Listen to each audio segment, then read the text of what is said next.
Welcome back. Maharashtra અને ઝારખંડની વિધાનસભાની ચૂંટણીનું પરિણામ આજે મતગણતરી થઈ રહી છે, ત્યારે વલણ કઈ બાજુના છે એ ફરી એક વખત સ્પષ્ટ કરી દઈએ। મહારાષ્ટ્રમાં 216 બેઠક પર ભારતીય જનતા પાર્ટીનું ગઠબંધન કે જે આગળ છે અને ઝારખંડમાં કોંગ્રેસની સરકાર બનતી હોય તે પ્રકારનું વલણ અત્યારે જોવા મળી રહ્યું છે, કારણ કે બહુમતી માટે ઝારખંડમાં 41 જેટલી સીટો છે અને એમાં 50 જેટલી સીટો પર અત્યારે કોંગ્રેસ આગળ વધી રહ્યું છે।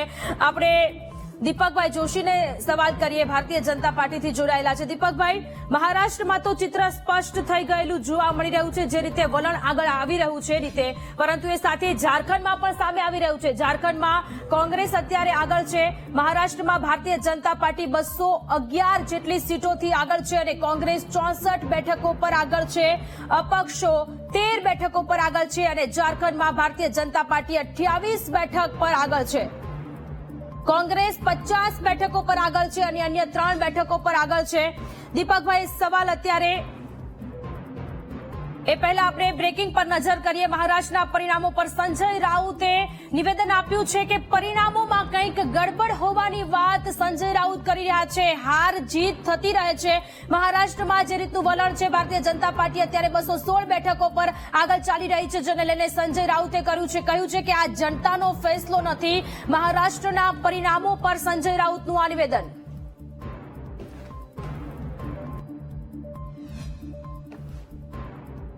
તો મહારાષ્ટ્રના પરિણામ પર સંજય રાઉતે નિવેદન આપ્યું છે કે હાર જીત થતી રહેશે, પરંતુ મહારાષ્ટ્રની જે જનતા છે તેમનું આ પરિણામ નથી, પરિણામોમાં કંઈક ગડબડ હોવાની વાત સંજય રાઉતે કરી છે। હાર જીત થતી રહેતી હોવાની પણ વાત કરી છે। મહારાષ્ટ્રમાં જે મહાયુતિનું ગઠબંધન છે, જેમાં ભારતીય જનતા પાર્ટી, એકનાથ શિંદેનું જૂથ શિવસેના, અજીત પવાર એનસીપીના, કે જે અત્યારે 216 બેઠક પરથી આગળ ચાલી રહ્યું છે। દીપકભાઈ, સવાલ અત્યારે કરવો છે, મહારાષ્ટ્ર બેઠકમાં ભારતીય જનતા પાર્ટીનું જે ગઠબંધન છે, મહાયુતિ ગઠબંધન છે, તે તો અત્યારે આગળ ચાલી રહ્યું છે। સંજય રાઉત નિવેદન આપી રહ્યા છે, તેમનું કહેવું છે કે પરિણામોમાં કંઈક ગડબડ છે। એટલે હું હંમેશા એક વાત કરું છું કે જ્યારે તમે ચૂંટણી લડતા હો ત્યારે ખેલદિલીથી લડવી જોઈએ, અને ધારો કે આ છે જનતાનો જ પોતાનો એક અવાજ છે જે બેલેટથી આપે છે, મતથી આપે છે, એટલે હું માનું છું ત્યાં સુધી આ જનતાનું અપમાન કહેવાય। જ્યારે તમારી હાર થતી હોય ત્યારે તમે દરેક જુદા જુદા કારણો આપો, હાર સ્વીકારવી જોઈએ, એમાં સ્વાભાવિક વાત છે। ત્યાં તમારે કેવી રીતે પરિણામ લાવવું છે, ભવિષ્યમાં તમે કેવી રીતે લાવી શકો છો એ માટેનો વિચાર કરવો જોઈએ। જે અત્યારની જે પરિસ્થિતિ પ્રમાણે જે બતાવવામાં આવે છે કે 217 ઉપર ભારતીય જનતા પાર્ટી પ્લસ એમનું જે ગઠબંધન છે એ આગળ આવ્યું છે, હું માનું છું એ જનતાનો જ અવાજ છે, જનતાનો સાચો અવાજ છે। મેં પહેલા કીધું કે વાતો ઘણી બધી થતી હતી કે પ્રધાનમંત્રી શ્રી વચ્ચેથી છોડીને વિદેશ જતા રહ્યા, અમિતભાઈએ વચ્ચેથી સભાઓ છોડી દીધી। જ્યારે તમારું કામ બોલતું હોય, તમે કાર્ય કરતા હો, તમે જ્યારે છેલ્લા 3 વર્ષથી જે પ્રજાને જે જોતું હતું એ આપવામાં તમે સફળ થયા હો, એનું આ પરિણામ છે। અને એટલા માટે જનતાએ પોતાનો અવાજ બતાવ્યો છે।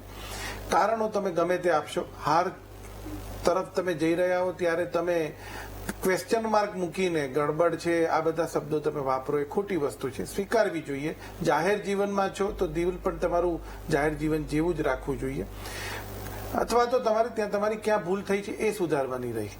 કારણ કે જ્યારે કહેતા હતા કે બળવાખોરોને કોઈ સ્વીકારશે નહીં, પણ પ્રજા હંમેશા પોતે શું જોઈએ છે ને પોતાની દિશામાં કઈ રીતે કામ થાય છે એ જ જોતી હોય છે, બીજું કોઈ એમને એનાથી કોઈ વિશેષ હોતું નથી, અને એનું આ પરિણામ છે। એટલે આ જે પરિણામ છે સંપૂર્ણપણે મહારાષ્ટ્રની જનતાનું જ પરિણામ છે, જનતાનો જ અવાજ છે, અને અમે એમનો આભાર પણ માનીએ છીએ। હેમાંગભાઈ, મહારાષ્ટ્રમાં કોંગ્રેસ પાછળ છે, ભારતીય જનતા પાર્ટીનું જે ગઠબંધન છે તે 217 જેટલી સીટોથી આગળ ચાલી રહ્યું છે, સંજય રાઉતનું નિવેદન। બીજી બાજુ ઝારખંડમાં વાત કરીએ તો ઝારખંડમાં પાછું કોંગ્રેસ આગળ છે, ઝારખંડમાં કોંગ્રેસની સરકાર બની શકે છે, હેમંત સોરેન ફરી એક વખત મુખ્યમંત્રી બને તેવા એંધાણ અત્યારે લાગી રહ્યા છે।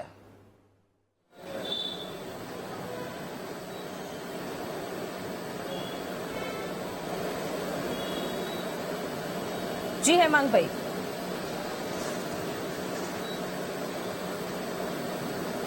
સંપર્ક નહીં, બહુ જી. સ્પષ્ટ છે. ઝારખંડમાં શરૂઆતી વલણમાં ભારતીય જનતા પાર્ટી આગળ હતી, ભારતીય જનતા પાર્ટી પ્લસ, પણ એ એટલો બધો માર્જિન નહોતો, તેથી ત્યાં ઉલટફેર થાય એવી શક્યતા હતી. મહારાષ્ટ્રમાં તો અત્યારે ભાજપ પ્લસ અને કોંગ્રેસ પ્લસ વચ્ચેનો ગાળો એટલો બધો વધી ગયો છે કે મહારાષ્ટ્રમાં કોઈ ચર્ચા જ અસ્થાને છે. બહુ સ્પષ્ટપણે દેખાય છે કે ભારતીય જનતા પાર્ટી પ્લસની સરકાર બને છે. ભાઈ દીપકભાઈ કીધું, સંજયભાઈનું રાઉતનું નિવેદન પણ મેં વાંચ્યું. દીપકભાઈની વાત સાચી છે, હારના કારણોનું વિશ્લેષણ થાય પણ પરિણામ તો સ્વીકારવું જ પડે ને. રાઉત શું કરશે? લ્યો, ઇલેક્શન કમિશન સાંજના 7 વાગે નોટિફિકેશન બહાર પાડશે તો શું કરી શકાય? કઈ ના થઈ શકે. જે રિઝલ્ટ આવ્યું છે એ સામે છે, કોઈએ પણ સ્વીકારવાનું છે. અને મને તો લોકશાહીનું સૌથી હાસ્યાસ્પદ નિવેદન એ લાગે છે કે લોકોનો ચુકાદો માથે ચડાવું છું. વિકલ્પ છે, તમે પ્રજા ઉપર ઉપકાર કરો છો, માથે જ ચડાવવો પડે ને, એમાં બીજું શું થાય? પણ મૂળ વાત હવે એ છે કે જે નિશાનો, ચિહ્નો ફળવાયા, ઓરિજિનલ ચિહ્ન જે હતા પ્રજાના મગજમાં, એ શિંદેને ગયું શિવસેનાનું નિશાન, અને ઘડિયાળ અજીતદાદાને ગઈ. આ બંને નવા ઘટકોને નવા નિશાનો મળ્યા. અને મને ક્યાંક એવું લાગે છે કે જે નિશાનો ગયા છે મૂળ ઘટકમાંથી કાઢીને છૂટા પડેલા ઘટકને કોઈ પણ કારણસર ઇલેક્શન કમિશન, સુપ્રીમ કોર્ટ બધાએ જે એને લીધે આ ફેરફાર આવ્યો છે. હું સંજયભાઈ રાઉતને આપની ચેનલ મારફત કહું છું કે શિંદે બધી બેઠક કેમ જીતે એ તમે પ્રશ્ન કર્યો. સવાલ નિશાન બધી બેઠક જીત્યું છે, જે વર્ષોથી લોકોના મગજમાં પ્રસ્થાપિત થયેલું હતું. લોકોના મગજમાં એક વાત હતી, એટલે બે જગ્યાએ જે પરિણામમાં ઉલટફેર દેખાય છે એના બેઝમાં એવું બને કે જે નિશાનોની ફાળવણી હતી એ થઈ છે. એટલે પણ હવે સ્થિર સરકાર તરફ ભારતીય જનતા પાર્ટી જઈ રહી છે. મહારાષ્ટ્રમાં બીજેપીની સરકાર જ બનવાની છે. અને જે રીતે બીજેપીને સીટો નીકળતી આવી છે એ રીતે મને એમાં કોઈ બહુ ઉલટફેર થઈ જાય ને અજીતદાદા પવાર ચીફ મિનિસ્ટર બનવા માટે કૂદીને આ બાજુ બેસી જાય, કે શિંદેજી ચીફ મિનિસ્ટર બનવા આ બાજુ બેસી જાય, એવી કોઈ શક્યતા નથી. કારણ કે પ્રજાએ તોતિંગ બહુમતી આપી છે અને 25, 30, 40 જણા ફરે તોય બીજેપીની સરકાર બને ને બને. એટલે કોંગ્રેસની હાર સ્વીકારી લેવી જોઈએ, જેવી રીતે સંજય રાઉતે નિવેદન આપ્યું છે. તમારા મતે પણ ખોટું છે ને?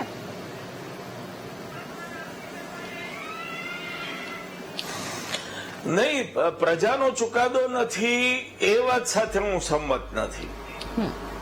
પ્રજાનો જ ચુકાદો છે. પ્રજાએ મતદાન કર્યું છે અને પ્રજાએ પસંદગી કરી છે, તો આપણે ના કેમ પાડવી? આ મારી વાત છે. મેં જે કીધું ફરીથી કહું છું કે કોઈ નેતા જયારે એમ કે લોકોનો ચુકાદો, જન આદેશ માથા પર ચડાવું છું, ત્યારે મને બહુ હસવું આવે છે, બહુ હસવું આવે. સૌથી રમૂજી વિધાન છે. તમે કરી શું શકો? પ્રજાએ તમને હરાવી દીધા, તમારી પાસે બીજો કોઈ રસ્તો ખરો? તમે શું કામ બોલો છો કે જન્મ આદેશ માથે ચડાવવું છું? સુનિલભાઈને સવાલ, જી હેમાંગભાઈ, સુનિલભાઈને સવાલ કરવો છે. સુનિલભાઈ, જયારે એક્ઝિટ પોલ આવ્યા હતા, એક્ઝિટ પોલનો જે આંકડો હતો તે કંઈક અલગ જ હતો. આની પહેલા પણ હું ઘણી બધી વખત એવું કહેતી હોઉં છું કે જ્યારે પણ એક્ઝિટ પોલ આવતો હોય છે ત્યારે 50 થી 60% જેટલો આપણે એક્ઝિટ પોલનો જે અંદાજો લગાવી શકીએ, પરંતુ જેવી રીતે મહારાષ્ટ્રની અત્યારે જે વલણ જોવા મળી રહ્યું છે, ભાજપ 221 સીટથી આગળ છે મહાયુતિ ગઠબંધન. એક્ઝિટ પોલના આંકડા અને રિયાલિટી બંને વચ્ચે બહુ જ મોટો ડિફરન્સ અત્યારે આપણને દેખાઈ રહ્યો છે. શું હવે જે ઇલેક્શનો થઈ રહ્યા છે, જે એમાં એક્ઝિટ પોલની કોઈ વેલ્યુ રહેશે ખરી? હરિયાણાના પરિણામથી આપણે જોઈએ છીએ કે એક્ઝિટ પોલ કંઈક જુદું જ બતાવે છે. એનું કારણ એ છે કે એક્ઝિટ પોલનું સાયન્સ છે ને એ સીટ બેઠકની ગણતરીમાં હંમેશા ખોટું પડ્યું છે. તમે જુઓ તો એ ટ્રેન્ડ બતાવી શકે છે, એનો ટ્રેન્ડ સાચો પડ્યો. તમે જુઓ કે એમણે યુતિ સરકારને આગળ કરી, કારણ કે એની પાસે એટલું માઇક્રો લેવલનું સાયન્સ નથી. અને બીજું, એમની પસંદગીના જે રેન્ડમ મત લે, 4.5 કરોડ લોકો મતદાન, મહિલા મતદાન કરતા હોય, બરોબર, તો એમાં એ કેટલું રેન્ડમ લે છે એ જોવું પડે તમારે. અને સૌથી મોટી વાત એ છે કે દલિત, આદિવાસી એ બંને બેઠક ઉપર ખૂબ જ મહત્વના હતા. તો એમાં જે એમના રિસર્ચરો છે, એમની બેઠક ઉઠક અને એમનું નોલેજ એ કેટલું છે. તમે જે ક્ષેત્ર ઉપર નજર નાખો છો એ જેને કહેવાય કે 1 hour છે એ ન ચાલે. 1-2 કલાક માટે તમે એ સર્વે કરો તો ન ચાલે. તમે એની સાથે બહુ ખૂબ જ ડીપલી જવા જોઈએ. એટલે એક્ઝિટ પોલ સાચાઈ કહેવાય ને એક્ઝિટ પોલ ખોટાઈ કહેવાય, બે બાબત બની એમાં. એક્ઝિટ પોલ બેઠકોમાં હંમેશા ખોટું પડે છે, સંખ્યામાં. એટલે જ તમે જોયું હશે કે આ વખતે મોટી ચેનલોએ કોઈ પોતાની શાખ દાવ ઉપર નથી લગાવેલી. નવી નવી સંસ્થાઓ આ વખતે એક્ઝિટ પોલમાં આવી છે, કારણ કે એના કારણે આ પરિસ્થિતિ એ થતી હતી કે આખી એની જેને કહેવાય કે બ્રાન્ડ પકડતી હતી. દાખલા તરીકે આપણે સર્વે કરતા હોય તો આપણી ચેનલ છે સર્વે કરતા એ ઓવરનાઇટ એવડા નેટવર્ક ઉભા ન કરી શકાય બેઠકથી મળી. એટલે અહીંયા પણ એમને ટ્રેન્ડ આપ્યો યુતિ સરકારનો એ સાચો પડ્યો. ત્યાં મિશ્ર હતી વાત તો એ ઝારખંડની તો એ સાચી પડી. તો એક્ઝિટ પોલનું હજી સાયન્સ છે ને. બીજું, આપણા મતદારો કોમ્પ્લેક્સ મતદારો છે. યુએસ ને ફોરેનમાં જે વસ્તુ થાય છે ને એ ટ્રાન્સપરન્સીથી કહી દે છે કે મતદાર બહાર નીકળીને પોતાની વાત કરી દે છે. અહીંયા એ વાત નથી થતી. અહીંયા બોલે છે કઈ જુદું અને કરે છે જુદું, કારણ કે અહીંયા આપણે મોઢાની શરમ જેને કહીએ છીએ, આસપાસના સંબંધોની શરમ. તો મતદારો ક્યાંક ને ક્યાંક એવું જુએ છે કે અમને ટીવીમાં લોકો જોશે તો અમે કોને મત દઈએ છીએ તો ખ્યાલ આવી જશે, તો એ થશે બધું. એટલે આ બધી બાબતો ઘણી છે, પણ એક્ઝિટ પોલ છે એને હજી ઘણું ઇન્ડિયામાં ડેવલપ થવાનું છે. એટલે મારું કહેવાનું એ જ છે કે પહેલા એક્ઝિટ પોલમાં 19-20 નો ફરક હતો તો, પરંતુ અત્યારે જે માર્જિન છે તે ઘણું ડિફરન્સ જોવા મળી રહ્યું છે. ફરી એક વખત વલણ આપણે કહી દઈએ, મહારાષ્ટ્ર વિધાનસભામાં 221 બેઠક પર મહાયુતિ ગઠબંધન એટલે કે ભારતીય જનતા પાર્ટીનું જે ગઠબંધન છે તે આગળ ચાલી રહ્યું છે. અને ઝારખંડમાં 51 બેઠકોથી કોંગ્રેસ અત્યારે આગળ ચાલી રહ્યું છે. ઝારખંડમાં હેમંત સોરેનની સરકાર બને તે પ્રકારની સંભાવનાઓ અત્યારે સૌથી વધારે પ્રબળ રીતે જોવા મળી રહી છે. અને ગુજરાતમાં બનાસકાંઠાની વાવ બેઠક પર કોંગ્રેસના ગુલાબસિંહ રાજપૂત કે જેઓ આગળ ચાલી રહ્યા છે. ચર્ચા યથાવત રાખી. Welcome back. આજે મહારાષ્ટ્ર અને ઝારખંડમાં વિધાનસભાની ચૂંટણીનું પરિણામ, ગુજરાતની વાવ બેઠક પર પણ ચૂંટણીનું પરિણામ. ત્યારે વાવ બેઠક પર કોંગ્રેસની લીડ સતત વધી રહી છે. ધીરે ધીરે વાવ બેઠક પર કોંગ્રેસના ઉમેદવારની લીડ વધી રહી છે. 6399 મતથી અત્યારે કોંગ્રેસના ઉમેદવાર ગુલાબસિંહ રાજપૂત કે જેઓ આગળ ચાલી રહ્યા છે. વાવ બેઠક ખૂબ જ મહત્વપૂર્ણ કોંગ્રેસ માટે પણ છે. વાવ બેઠક પર કોંગ્રેસની લીડ વધી રહી છે. 6000 સમથિંગ લીડથી અત્યારે વાવ બેઠક પર કોંગ્રેસના ઉમેદવાર ગુલાબસિંહ રાજપૂત કે જેઓ આગળ વધી રહ્યા છે. ભાજપ અત્યારે પાછળ ચાલી રહ્યું છે. મહારાષ્ટ્રની વાત કરીએ તો મહારાષ્ટ્રમાં ભારતીય જનતા પાર્ટીનું ગઠબંધન કે જે 221 સીટથી આગળ ચાલી રહ્યું છે. કોંગ્રેસને 54 સીટ પર આગળ ચાલી રહ્યું છે. ઝારખંડમાં અત્યારે 81 બેઠકોના વલણ સામે આવ્યા છે, જેમાં કોંગ્રેસની સરકાર ફરી એક વખત બનતી હોય તે પ્રકારની પરિસ્થિતિ જોવા મળી રહી છે, કારણ કે 49 જેટલી બેઠકો પર કોંગ્રેસ અત્યારે ત્યાં આગળ ચાલી રહ્યું છે. ઝારખંડમાં સોરેન સરકારની વાપસી નક્કી માનવામાં આવી રહી છે. સોરેન સરકારે જે પેન્શન યોજના જે લાગુ કરેલી છે તેની પણ ત્યાં અત્યારે વાહવાહી થઈ રહી છે. અને જે આદિવાસી બેઠકો છે ત્યાં પણ કોંગ્રેસનું ખૂબ સારું એવું વર્ચસ્વ છે અને તેનું પરિણામ ઝારખંડમાં કોંગ્રેસને મળતું જોવા મળી રહ્યું છે. તો આપણી સાથે હરેશભાઈ જોડાયેલા છે. હરેશભાઈ, બધી જે વલણો ચાલી રહ્યા છે, વલણો જોતા એવું લાગી રહ્યું છે કે મહારાષ્ટ્રમાં તો ભારતીય જનતા પાર્ટીની સરકાર બનવાની છે, એ નક્કી માનવામાં આવી રહ્યું છે. એવી રીતે ઝારખંડમાં પણ કોંગ્રેસની સરકાર બને તે પ્રકારનું નક્કી માનવામાં આવી રહ્યું છે.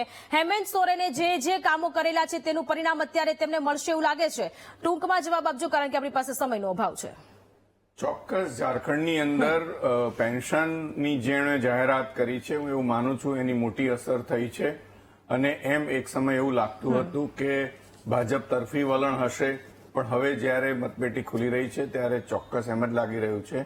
અને એમ જ્યારે હવે ઓલમોસ્ટ બધે છઠ્ઠા રાઉન્ડના પરિણામો જાહેર થતા જો આ પરિણામ આવી રહ્યા હોય તો હવે સ્પષ્ટ છે કે એમ કોંગ્રેસની સરકાર ત્યાં પાછી આવી રહી છે. એટલે જે પેન્શનની જાહેરાત અને એમ આદિવાસી અને અન્ય સમાજના લોકોને ખેંચવાનું જે કોંગ્રેસનું વલણ હતું એ એમાં સફળ રહ્યું જોવા મળી રહ્યું છે.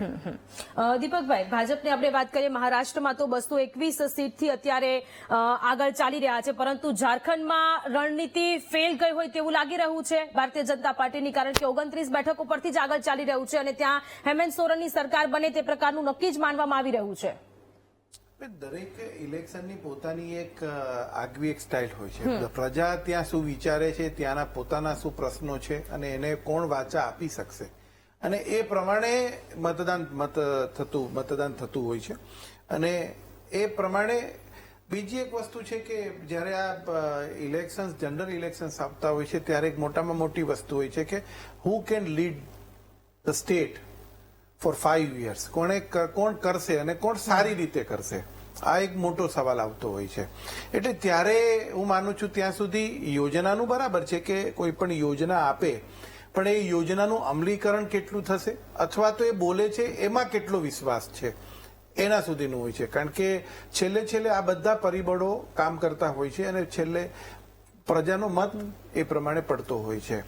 હું માનું છું ત્યાં સુધી મહારાષ્ટ્રમાં જે રીતે આપણે જોઈ રહ્યા છે તો એમાં સ્પષ્ટ છે કે બીજેપીને સ્પષ્ટ બહુમતી આપીને એ લોકો એવું વિચારી રહ્યા છે કે ગયા વખતની જે પરિસ્થિતિ હતી કે જેમાં સપોર્ટથી ચાલતી સરકાર, તો કદાચ એમણે એટલો વિચાર કર્યો કે બધી પાર્ટીઓમાં તો કોના ઉપર વિશ્વાસ મૂકવો, તો બીજેપી ઉપર પહેલા નંબર ઉપર આવ્યો. અને તો શું, તો કે એને થમ્પિંગ મેજોરિટી સાથે એને આપ્યો કે ભાઈ એકલી પોતે સરકાર બનાવે તો વધારે સારું રહેશે અને એનું પરિણામ પણ સારું રહેશે. કારણ કે અગાઉ પણ આપણે જોયું છે કે દેવેન્દ્રજીના નેતૃત્વની અંદર ભારતીય જનતા પાર્ટીની સરકારે મહારાષ્ટ્રની અંદર સારી કામગીરી કરી છે. જી હું આપને અટકાવવા માંગુ છું. તો આજે આવું છું તે તમે સમજો, જીતનો વિશ્વાસ હોય તો જ આવતો હોઉં.